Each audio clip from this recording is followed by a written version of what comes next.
Hello, America. Dave Hodges here, host of the Common Sense Show. We are the show that's freeing America one enslaved mind at a time. Thank you so much for joining us. We're really glad that you're with us. We appreciate you. We appreciate you because you want to make this country better than it's been. You want to rescue us from the hands of Bolshevik communists that want to take away all your rights. I respect that. I appreciate that. Hey, we've got a great newsletter you need to become part of because it's one-stop shopping. It's a recapitulation by email of everything we do in the previous 24 hours. People love it. Over 50,000 people love it. And they say it's one-stop shopping, Dave. Thanks for the convenience. It's easy. Just go to thecommonsenseshow.com, find the newsletter link in the upper right-hand corner, click it on, put in your email address, the only required field, and you'll get yours every single day. Also, thecommonsenseshow.tv. People love that too. Mysteries, mysteries, mysteries. Oh, I love to do this stuff. We just concluded a series on the pyramids. We may not be done, but we also look at other things about our history that we don't know. Atlantis, Lemuria, and we do our geopolitics and our great interviews. How do you become part of that team? thecommonsenseshow.tv. Also have a Patreon. We appreciate your support, and you really help propel us into being able to do more things. Wow, big news coming. But first, we have a word from our sponsor.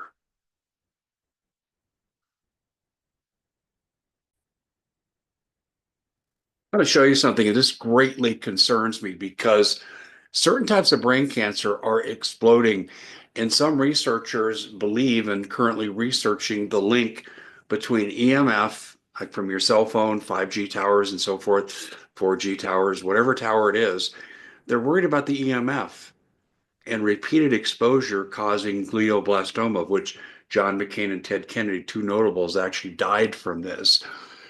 I think we need to take a look at this, and I want to play this clip for you here, this audio. And I think it's very revealing in a pragmatic sense. And then I'm going to tell you what you can do about it. Getting things. That simple, innocent question from my son floored me. I knew at that moment that not only was I spending too much time using my cell phone, but I realized it was also making me forget things. Well, is that your case? Do you feel that way too? Well, let me tell you this. My memory wasn't as sharp as it used to be, and my focus was fading. Mm-hmm. Is yours? It's really a problem, isn't it?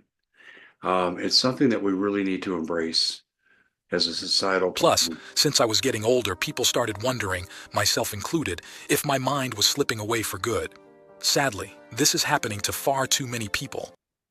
Yeah, I'm concerned about this too. I truly am.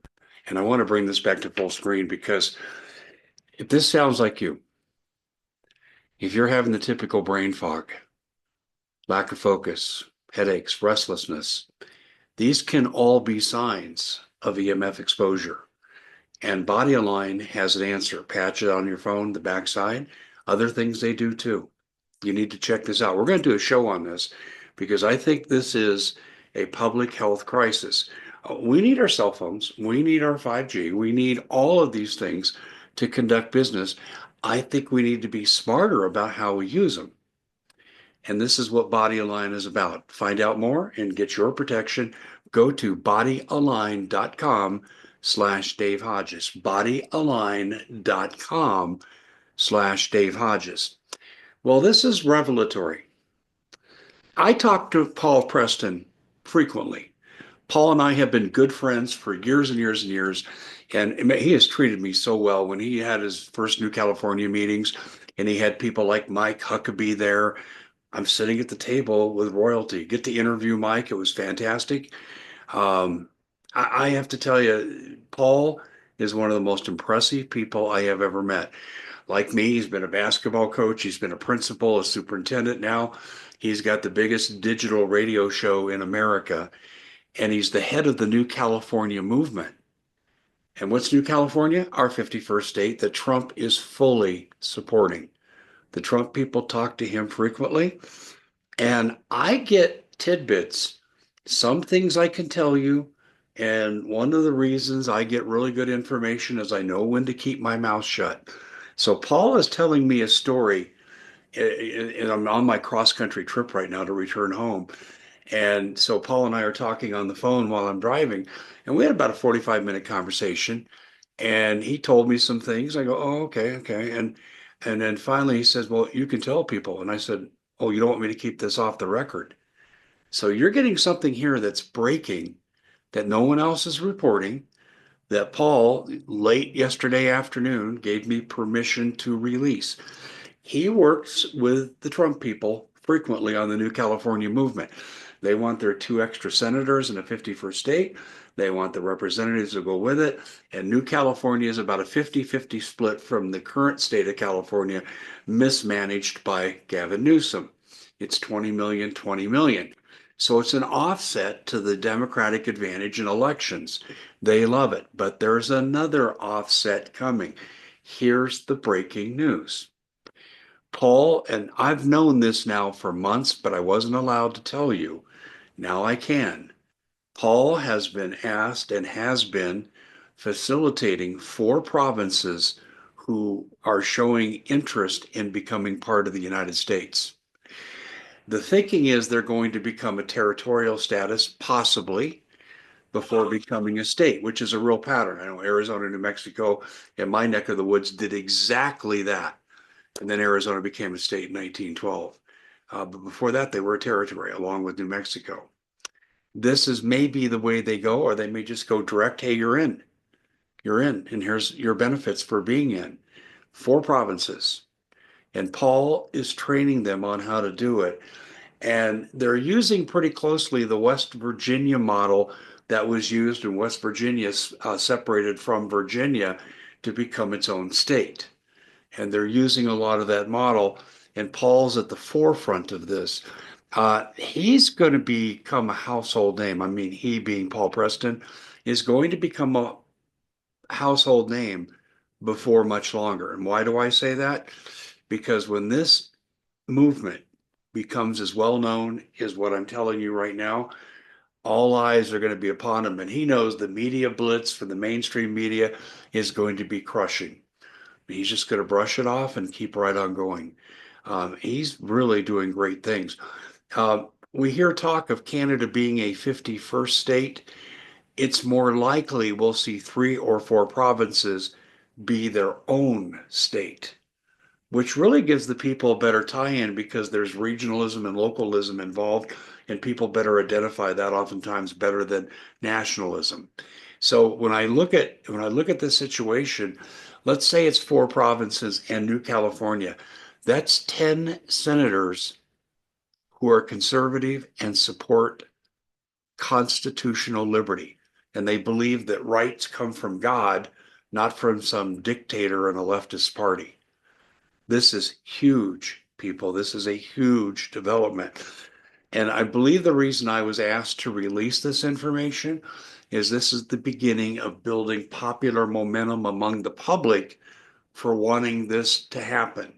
So I am proud and honored that I was asked to put this out.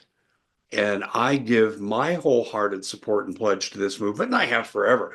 I knew Paul before the New California movement, and we were criticizing the Jefferson movement, the Cal Exit movement. We were doing shows on that, on each other's shows. I'd go on his, he'd go on mine, and we talk about this.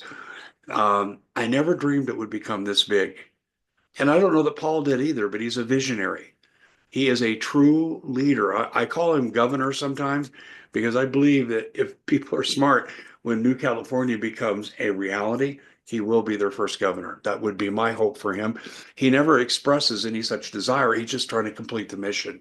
He's really pretty humble, but he knows what he wants to do. If you want to listen to Paul's show, and I'm not getting any money for telling you this, his show is called Agenda 21 Radio.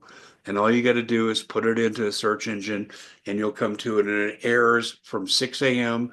to 9 a.m. Pacific time. And he's also on Red State Talk Radio, which bleeds into other terrestrial radio stations. Paul was kind enough to get me involved with the people that run Red State, and my show's on there as well, too. Yeah, we have a tight relationship. And one of the things I think that you're going to start to see come to the forefront here, I work closely, as you know, with Doug Thornton, who's a rising star in our business with his DHS background, combat Marine, and his strong presence, his love for the Lord. And then, of course, Sarah Westall, Doug Hagman, and I have been friends for, gosh, almost 20 years now. And we look at all these things together, and we're trying to push an agenda that's going to preserve our country for our kids. And that's really my motivation. I care about the young generation. I've had a nice life. I truly have. And I've been able to sidestep a lot of the Bolshevik communism that we saw in the previous administration. But our kids are not going to have that ability unless we carve the path for them. It's up to you and it's up to me to do this. And these are the kind of movements that are going to make this happen. And I would ask that you support what's going on with New California, bringing in the 4 provinces from Canada. Look, did you know Canada doesn't even have a constitution that's written? Yes, they get their rights from the monarchy in the UK. How sad is that? No wonder they won out. And no wonder you look at the Canadians, tough, hardy, resilient people, moral people. They've been a very close ally, but they're run by horrible people. Their politicians, I mean, look, they've got good ones that resist, but a lot of their politicians are people that you just really want nothing to do with. And as an American, like when they had the trucker strike, and if you gave a trucker a pizza, they stole your bank account, they being Trudeau and the government. That's how bad it is there. No wonder they want out. We need to support them. By the way, I saw something on South Park last night in my hotel stay. Turned on the TV to take a rest, and there was South Park, came right up. And I haven't watched South Park in years. And it's kind of funny. Um, there was a Trump-like character they were interviewing about the border, and he was giving really extremist views, way beyond what Donald Trump's calling for. And then they woke up one morning and one night, the Canada had built a 20-foot wall separating the United States from Canada. And one of the characters of South Park says, "We're not standing for this." And he jumped in a barrel and entered Canada through Niagara Falls. It was quite funny, but it does show the division that's coming to our countries because of the tariff issue. And I don't think Trump has a choice. You can't let a country tariff the hell out of your products and you don't respond. Your manufacturers, your small business, and ultimately your laborers suffer because of this. Trump is the working man's president, and he's not going to allow this to happen. And this wall that we saw in South Park is really metaphorical representation, an accurate one of what's happening right now, what Trudeau has tried to do by butting up with communist China and by rejecting the United States. And the Canadians don't want this. We have a large Canadian audience, and they tell me all the time, "Dave, we hate our government. We like yours a lot better." Of course, they weren't saying that about Biden. They were talking about Trump. I believe that when the facts are known and the media misrepresentations are exposed, that Canada is going to want to be in the United States. And you also wonder too, if the 4 northern states in Mexico want the same thing, rid of the cartel, American protection. Thank God for America. We could see an expansion there as well too. In another development, I wanted to point this out before I close. I was shocked, and I'm not a BlackRock fan. ESG, sorry, baby. No, you don't get to enforce your political views on the corporate structure and make the corporate buying public bend the knee to BlackRock policies. They are not the fourth branch of government, but they've done something that's interesting, and I might almost have to praise them, and I'm shocked. I was concerned when BlackRock purchased both ends of the Panama Canal, and they're controlling it. And I thought, oh man, we're worried about the Chinese. We got to worry about BlackRock. That was my initial reaction.